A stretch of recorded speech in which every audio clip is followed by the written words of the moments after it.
Hi friends, ఈరోజు నా video చూస్తున్న మీ అందరికీ కూడా చెప్పాలి ఏంటంటే ఫిబ్రవరి 15న భారీ మొత్తంలో స్ట్రైక్ చేయడం జరుగుతుంది. ఆ రోజు ఎట్టి పరిస్థితుల్లో ఆ స్ట్రైక్ని విజయవంతం చేయాలని కోరుకుంటున్నాను. ఎందుకంటే జేఎన్టీయూ చేసిన ఈ కరెక్షన్ వల్ల చాలామంది విద్యార్థులు నష్టపోతున్నారు.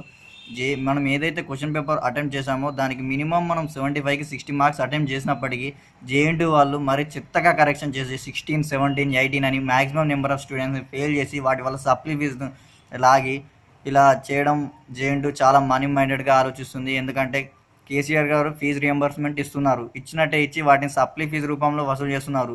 దానివల్ల విద్యార్థి ఎంత నష్టపోతున్నాడంటే కేవలం డబ్బు కోసం విద్యార్థి జీవితంతో ఆడుకోవడం ఏమాత్రం కరెక్ట్ కాదు.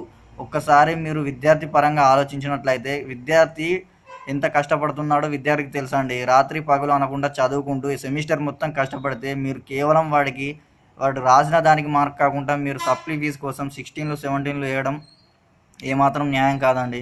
ఫర్ ఎగ్జాంపుల్, ఒక కాలేజీలో 50 మంది స్ట్రెంత్ ఉంటే 10 మెంబర్స్ పాస్ అయ్యి 40 మెంబర్స్ ఫెయిల్ అయితే ఆ కాలేజీ నుండి మినిమం ఎంత లేదన్నా అన్ని సెక్షన్లు అన్ని డిపార్ట్మెంట్లు కలిపితే మినిమం 2-3 ల్యాక్స్ వరకు వెళ్ళిపోతుందండి సప్లీ ఫీజు. అలాంటి కాలేజెస్ ఎన్ని బ్రాంచెస్ ఉంటాయండి? ఒక జేఎన్టీయూ కిందనే ఎంత లేదన్నా 650 కాలేజెస్ ఉన్నాయండి, అఫిలియేటెడ్ కాలేజెస్ అని. ఒక మూవీ తీసుకుందామండి, ఏ మూవీకి రాని భారీ కలెక్షన్ జేఎన్టీయూ సప్లీ ఫీజుకే వస్తుందండి. దీన్ని బట్టి మనం అర్థం చేసుకోవచ్చు, ఒక విద్యార్థి ఎల్కేజీ నుంచి బాగా చదివి ఇంతవరకు ఫెయిల్ కాని విద్యార్థి ఓన్లీ జేఎన్టీయూ కరెక్షన్ వల్ల ఫెయిల్ అవుతున్నాడంటే దీన్ని బట్టి మనం అర్థం చేసుకోవచ్చు జేఎన్టీయూ కరెక్షన్ ఏ విధంగా ఉంది అనేది. అయినా కానీ ఫర్ ఎగ్జాంపుల్, ఒకడు ఎంబీబీఎస్ చదువుతున్నాడంటే వాడికి డాక్టర్ అవుతా అని బాగా కాన్ఫిడెన్స్తో చదువుతాడు. ఒకడు అకౌంట్స్ చేస్తా అంటే వాడు సీఏ అవుతా అనే కాన్ఫిడెన్స్ తోటి చదువుతాడు. ఒకడు ఇంజనీరింగ్ చేస్తున్నాడు అండి, ఇంజనీరింగ్ చేసి మేము ఏం చేయాలి? అయినా మీ కరెక్షన్ ఇలా ఉన్నా కానీ మేము ఏదో కాన్సెప్ట్ ఓరియంటెడ్గా మేము రాసిన దానికి మార్కులు అడుగుతున్నాం, కానీ మేము ఎక్కువ ఏం అడగట్లేదండి. మిమ్మల్ని ఎవడు పేపర్లో ఏం అటెంప్ట్ చేయకుండా మీరు మార్కులు ఇచ్చేస్తారు, రాసిన వాడికేమో అన్యాయం చేస్తారు. ఎందుకండి ఇలా?